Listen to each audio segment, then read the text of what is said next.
বলিউডের সুপারস্টার সালমান খান বয়স 50 পেরিয়েছে অনেক আগেই, তবু এখনও গ্ল্যামারাস। যেমন অ্যাকশনে তেমনি রোমান্টিক চরিত্রে সুপারহিট ভাইজান। সালমানের জীবনে প্রেম এসেছিল বহুবার, তবে শেষ পর্যন্ত সফল হতে পারেননি কখনো।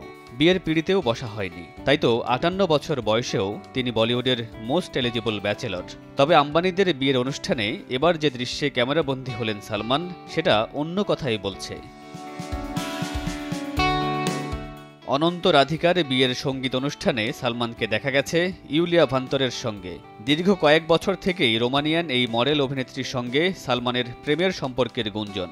একবার তো শোনা গেছে নিজের জন্মদিনেই ইউলিয়াকে বিয়ে করছেন সালমান, যদিও সেই ঘটনা সত্যি ঘটেনি। তবে বারবার রোমান সুন্দরীর সঙ্গে ফ্রেমে ধরা দিয়েছেন বলিউড সুপারস্টার।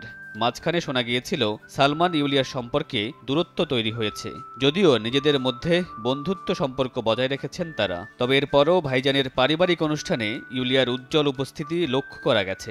নগদের কাছে সব গ্রাহকই প্রিয়, তাই তো সারা দেশে ক্যাশ আউট চার্জ সবচেয়ে কম।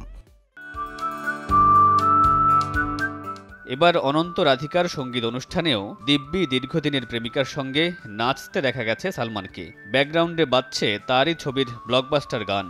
ডান্স ফ্লোরে ইউলিয়ার সঙ্গে সিগনেচার স্টেপে নেচে বাজিমাত করলেন বলিউড সুপারস্টার।